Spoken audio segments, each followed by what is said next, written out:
This this video of Language Lessons of the Heart, I'm going to cover just some little basics about suicide and primal scream. They may not sound like they go together, but they're really intimately related.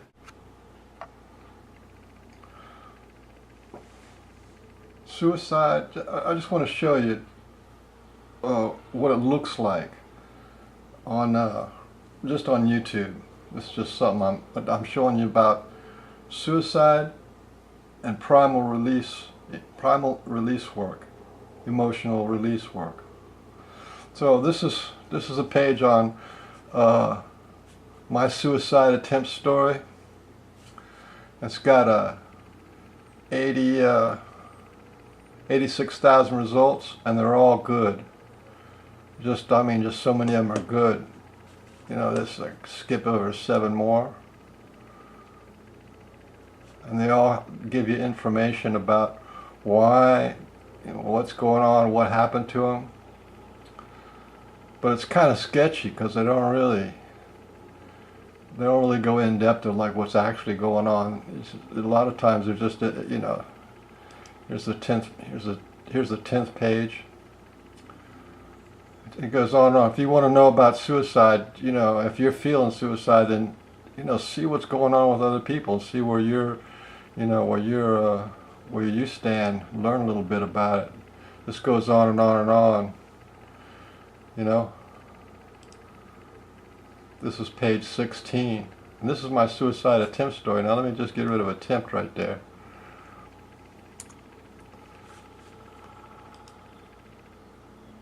And what do we have over here? 1,790,000 results. The same shit. It just goes on and on and on. This is a big issue, and nobody really talks about what's going on. How does that happen, and what's going on inside your head, and what it all means, and what kind of a game is being played? What kind of a phenomena is this? Just good to hear. I'm on page 10 right now. It just goes on and on and on. It's thousands of pages of people who've attempted suicide, contemplated suicide. One of the things that's almost always in common with them is depression and anxiety, right? So, this bad thing happened, you're depressed, somebody's bullying you. Well, here's my depression and anxiety story. And this is 530,000 results. And they're all good. How I deal with it, what's happening, people got to deal with it. But they don't really tell you what the inner game is. And none of them scream and shout and cry and moan and groan and grieve and feel their terror. None of them. That's like off the books. Yeah. Nobody is educated about that. You're supposed to hold it in. It goes on and on and on, page after page after page of depression and anxiety. Depression and anxiety. This is. I'll just get rid of anxiety here. My depression story. That is 1,280,000 people have depression and have to deal with it. It's like a huge epidemic. But I don't know if you realize this, but the very first thing you did in life, the very first thing that happened to you when you were born is you cried and cried and cried. Right? So we were taught not to cry. Hold it in, grow up. So we're not educated that way. And let me show you how bad it is. This is now emotional release primal work. Emotional primal release work. And what do we got here? 7,000 results. You see, you're talking about millions and millions of people having a problem of their emotions, and they're not letting it out. I mean, it's the most judged against thing in society, and yet the first thing you ever did was cry, and you cried for like 3 years. Every time something bad happened to you, you cried, and and shouted, and were angry and frustrated, and that's the most natural thing. That is what primal means. It means that's the first thing. The core of your being is to vibrate these things out. Let's just go and okay. Now look at the quality. I'm already on the. This is like this is like the seventh page, right? Then it's like the gut gift trailer, torment tides. It's like this, the right volcano, and none of this stuff is about emotional healing work. All I want to do is like music playlists and stuff. And then some lady talking about her feelings. Well, maybe that's good. But look, even just goes. I go back to the first page. Before and after emotional healing work. That's this one. A TED Talk. I mean, Jesus, TED Talk. It's like having your professor tell you about how to heal you, like what to do with a baby. And this lady's got some introduction. At least they're talking about it. And this lady's talking about the primal mind and mental health. The human extended version. There's some people screaming and stuff, but they're suppressing the sound. Look how ridiculous this is. These people are doing primal release work without making any sound. It's about making sounds, about crying, shouting, moaning, and groaning, and letting that stuff out. Okay, that's just the first page, but by the time it gets to the second page, you're already into making music, and then leading through emotions and leadership and emotional intelligence. There's nothing about, here's one guy, 1 minute and 18 seconds. 1 minute and 18 seconds for this guy. And then this guy, Kundalini meditation, he's like meditating is the opposite of, primal release. You're not connected to yourself if you don't do primal release. So that's not loving. So, we're suffering, and then here it goes. So there's nothing here. Work with clay. This is like I'm on the third page, and it's talking about work with clay. I mean, there's some fun things here. Joe Rogan. What is this? The state of understanding about healing and evolving our emotional body is grim in this world. And that needs to change. You got issues? There's a connection between suicide and emotional release work. And the more, if you do some emotional investigation, it's a pretty good chance you're not going to, finish your suicide, because that's what you need to do. It's one of the things you need to do. What I want to say is this is a very powerful healing modality, but it may not be for every person at each time in their life. And if you're having suicidal thoughts, if you're really thinking about suicide, killing yourself, the pressure's too much, the messages that you get in your head are too much,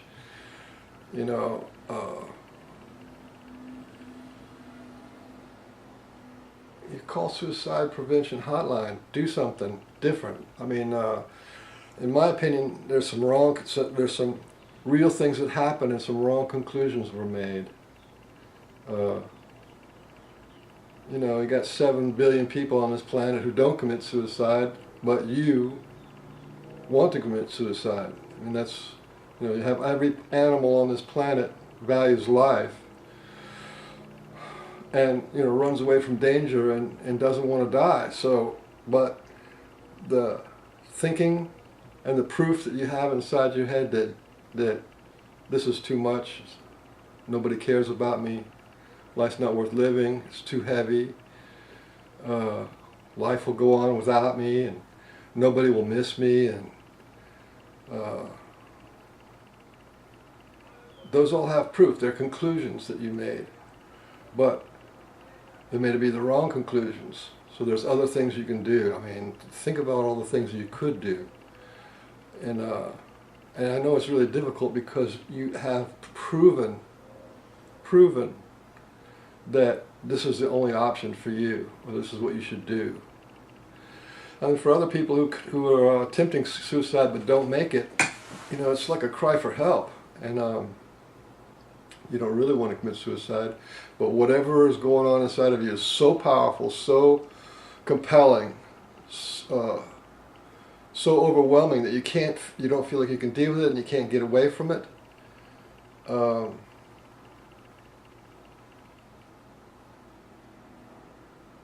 That's a reality too, and you need to be able to have, these things are like storms, emotional storms, and just like storms in reality, they come and they go. It might storm for a week, but emotional storms can last for months and years, but eventually they end. All things end. So, you ride out the storm,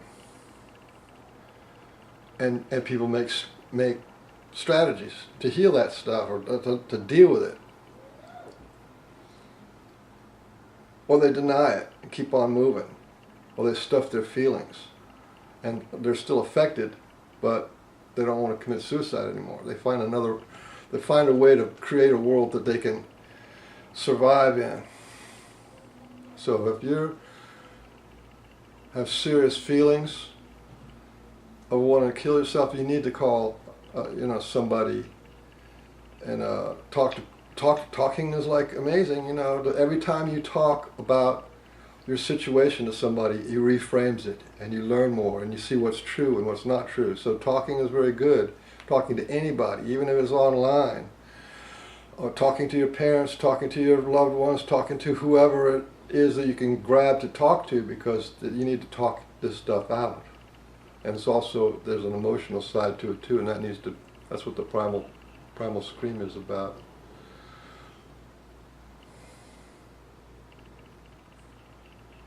But suicide, I'm talking about suicide because it is such a powerful view into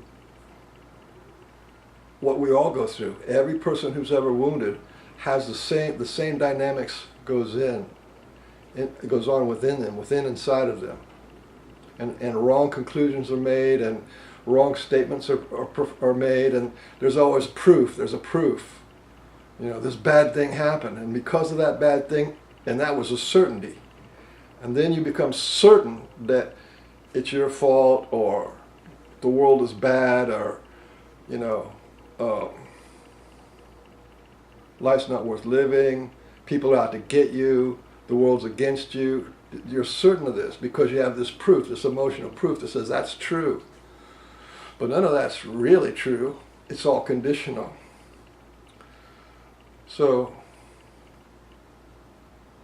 and then your receptive centers. Once you're certain that this is your truth, this is your reality, this is what it is. Once you're certain, that clogs up your receptive centers. You can't receive you can't receive what I'm saying now, because in your head it's like, no, this is true, this is what it is, this is what I really felt, and you can't receive anything else because of your certainty. So your receptive centers. So that means people can talk to you all day long about look on the bright side and have hope and think about what other people are going to say, and they say all these very powerful, wonderful things. Life goes on. They say all these wonderful things. There's joy around the next corner, and every dark cloud has a silver lining. They say these things, but because your receptive centers are clogged up by the proof that's been shown to be absolutely irrefutable proof, you can't receive it. And then if you can't receive it, you can't index it, you can't change it. You know what I'm saying? So this is why talking is good, and emotional release is good. And really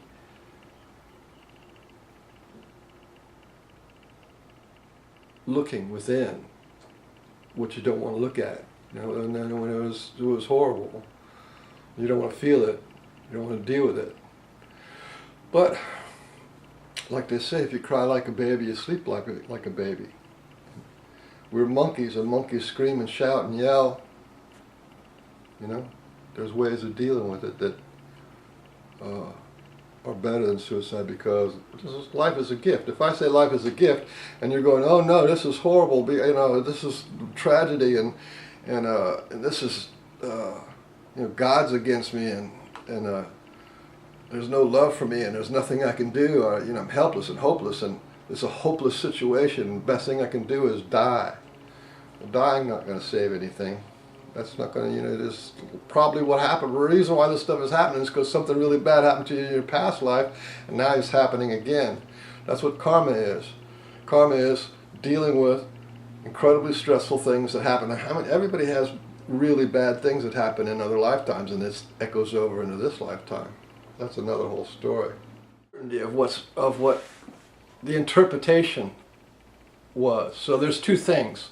There's the original primal pain. The original pain is called primal, what really happened. And then there's the interpretation. And the interpretation is the movie that you run of, well, because this happened, that happens, and I'm this, and I'm not that, and I can't do this, and I shouldn't do that, and I can't express myself, I can't be myself, I can't communicate, I can't thrive, I can't be fulfilled. Yeah, that's the movie that goes along with the original primal pain. And none of that stuff is true. There's absolutely no reason to have any belief at all. Beliefs are a debt. They're not an asset. They're a debt, and you have to pay for that debt. And you pay for it with, you pay for it with the loss of opportunity and loss of self-love, and continually feeling the same pain over and over and over again in a numb, denied way. So this is what I'm getting at. People need to do emotional release. People are sitting on a whole load of pain, and you need to shout that out. That's the authentic pain. You need to shout that out, vibrate that out. It's stuck inside your emotional body, which is in your belly, which is your inner child, or whatever you want to call it. That inner being part of you that's feeling pain and suffering and sorrow and grief and all that stuff. That you need to cry that out, shout that out. And I'm sitting here telling you, giving you permission to do it. Yeah? So, and it's like the most loving thing you can do. And I'll give you an example. If you take a child that's a baby, then some parents will do anything they can to shut that baby up. They'll put a pillow over its face, they'll give it drugs, they'll ignore it and abandon it, Not all parents, but I'm saying in certain situations, there's that meta message of shut up. Don't feel your pain, because I don't want to have to feel my pain. And there's a message that goes on that. Baby, just stop being a baby, stop crying, stop making noise. You're being too emotional, you're being too childlike. All that kind of stuff is what holds us from feeling the pain that we're already feeling. There's pain, people feel pain, anxiety, pressure, grief, rage, terror. They feel that stuff, but they don't let it out. Okay? When you vibrate it out, it changes. It ends the pain. And something else can happen. But we're a very repressive society. So I'm telling you to go ahead and do it, because that's what this work is all about. But there's some few things that you need to really take seriously. One is all emotional release and all healing and everything is from the skin in. There is nobody outside that you have to go shout out. You don't have to go face to face with anybody. You don't have to accuse your abusers. Don't do that. If you're in an abusive situation, don't start arguments and crying and screaming right in their face, because you can get violent. You get killed doing that stuff. That's what domestic violence is all about.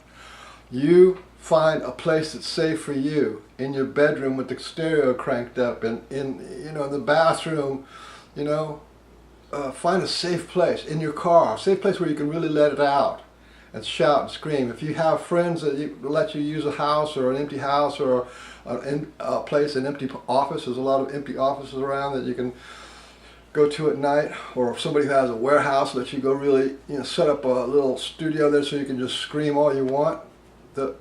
That's what you need to do. Find a safe place to do it. And remember, it's not about them. It's not about moving the rage towards somebody, your mom, God, your teacher, preacher, somebody who abused you, your boyfriend, girlfriend, husband, wife, lovers, whatever it is, it's inside of you. That's what needs to be vibrated out, not outside. Don't get on the phone and say, I just found all my emotions in you because you did this. That's not it. That doesn't help you. That doesn't help them. You can't heal somebody else on the outside of you. You can only heal yourself on the inside of you. So that's the number one rule. The second rule would be to do emotional release until the end. That means you cry until you can't cry anymore. Or you rage and being angry until you can't do that anymore. And then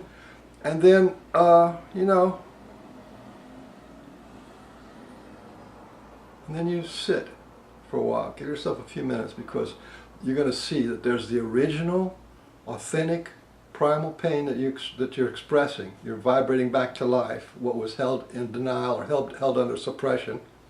You vibrated that back out to life. And then you'll see the beliefs and the judgments and the guilt and the shame that got attached to that. And these are the things that rule your life. If you feel guilty about this and ashamed about that, and you're limited to what you can do, and you have a bad self-image, and everything you do doesn't work out, all these things is what controls your life. So there's this two phases to it. The original pain, and then what got stacked on top of it as proof as the way you should live your life, which was pretty repressed and pretty diminished and pretty unfulfilled and not really living. This is the gift that emotional release has to give, so do it, but do it in a safe way. You can go to a park, get a yoga mat, go to a park, make a little sign, I'm healing emotional wounds, and then let it out in the middle of a park. You know what I mean? There's a lot of ways you can do it. Go for a walk in a park, or you can go to the beach or a pool and scream in the water. There's ways to do it where you don't have to feel threatened and you can feel safe. Find those ways and do it, because it's not loving to have stifled feelings for your whole life, and then have the absolute proof that you can't get what you want, you can't get love, you can't be who you are, you're not allowed freedoms. Yeah, these are belief systems that control your life, and they're not true, and they're based on an interpretation of an original feeling. But when you feel the original feeling and you're an adult, the interpretation is completely different. Of course you can get what you want. Of course you can find love. Of course you can be who you are. Yeah? That's what's really true. You're an infinite being. You're a spiritual being, an infinite being, and full of love, but that's not what the message is saying in the subconscious. So make your subconscious conscious by doing emotional release work. That's what this work is all about. I'm going to do some more about that, but this was about suicide and primal scream, and they are connected. If you don't do your emotional work, it makes you want to kill yourself, and something inside of you does die. Held back, suppressed, told to shut up, don't express, don't show. Don't show what's really going on. Don't be what's really going on. So there's an inner war going on inside of us, because we got our image, our mind saying, you can't show people how messed up you are. You're a mental breakdown. You're emotional upset. You're emotional. You know what I mean? You're too emotional. You're having a mental breakdown, and we don't have a room, a way for or a way to express these things. Except in this society, in the Western society, we got rock and roll. Okay, you can go to a rock and roll concert, and if it's a nice heavy-duty rock and roll concert, and you can shout and scream and dance and move your body all you want. That's what kids do. That's what teenagers do. They get out and listen to hard rock and death metal and all that kind of stuff, and they move their emotions as much as they can. You know what I mean? That's the only thing that's acceptable in this society. So you can do that too. Get in your house or in whatever place where you're not going to bother anybody, and when everybody's not home or whatever, and turn up some music, and shout. Follow your feelings. Get connected. Connect your abusing mind to the abused self. Because what was abused, when you were abused, that went into your emotional body. And then you learned how to abuse yourself, suppress yourself, and limit yourself. So you have a war going on inside of you. So You were born in war. Yeah? Suicide, depression, feelings of anxiety, paranoia, these things are done pretty much in private. By yourself, inside yourself, away from other people. And some of the messages, like for depression is you watching your feelings die. My feelings are dying. And there's like a grief there. But the opposite is,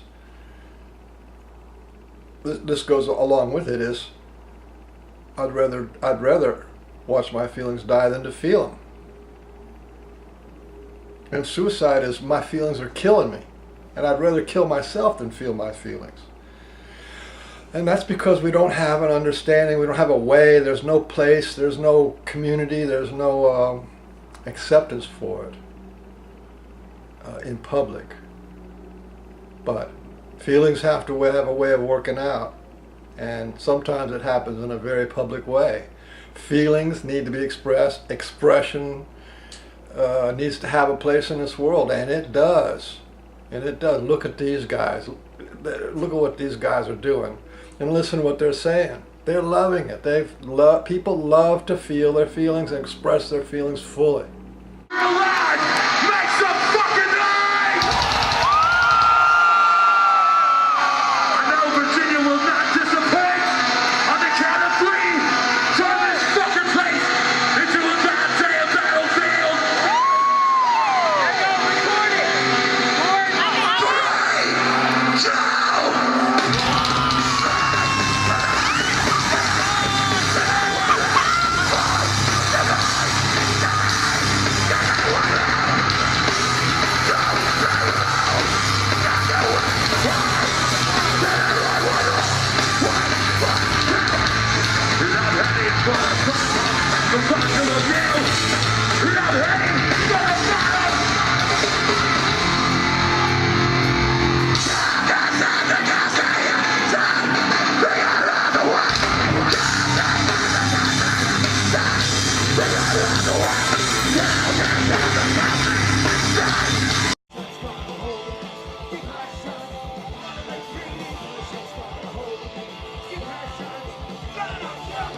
Oh, there's a Better lot. question for you. There's a whole lot to it. This dude's a So mosh pit veteran. I have an at ease in a mosh pit. My at ease is feet shoulder length, arms like this, always. That is, you get pushed forward, you got blocking, and you get pushed backwards, you're good. I don't know, I play more defensive. I keep my arms up around blocking my chest, try to block my gut. If you get checked in the gut, it's like it'll knock the wind out of you, you're screwed for a bit. It's just doing this all the time. If someone pushes you, you just push them back like that. Always have at least one hand free. You never know what's gonna happen. Generally, I keep my elbows up and I'll say low, because there's some bigger guys, and if you have like a pretty good stance and a pretty good core stance, I mean, and if you're like, getting tossed around, you wanna have good footing, dude. So you wanna alternate your footing stance. Yeah. Do's and don'ts. Don't be a dick. Help somebody up if they fall down. What you don't do. And not taking anything personal. I mean, it's a fucking pit, I can curse, right? Yeah, sweet. Yeah, don't take it personal. I mean, if you get hit, it's a pit, dude. What do you expect, You're there to, get fucking aggressive, dude. Just releasing all the aggression and anger, and just having fun, just going all out for like your favorite bands. Get fucking aggressive, dude. Just releasing all the aggression and anger, and just having fun, just going all out for like your favorite bands. All I see is great music, great people screaming lyrics, and everybody just having a fucking amazing time. Dude, it's amazing. Like, you feel the energy in the music, like, you don't pay attention to, like, the band, and, like, you just find, like, camaraderie between, like, you and, like, the other person that you're shoving down right now and picking back up. Like, that's the best part. It's like, I'm gonna fucking knock you down, but I got you back. You got a unity about it that you really can't experience anywhere else, dude. I mean, I've been to shows since I was like 12. I'm 26, so yeah, dude, it's all about the unity, dude, and helping a brother up if he falls, or sister. It's an interesting sense of brotherhood. Like, I was always a nerd growing up, and I never thought I'd be in a mosh pit or anything. So, but then once I got in, because I used to be like the observer or whatever in the back, and I got in and I was like, yeah, this is fucking cool. Like, I didn't expect that sense of brotherhood or anything. And if you're at a basement show, you get like whiskey in your eye and stuff like that, and you just keep like laughing and moshing. It's yeah. Yeah, no, it's yeah, dude, it's good stuff.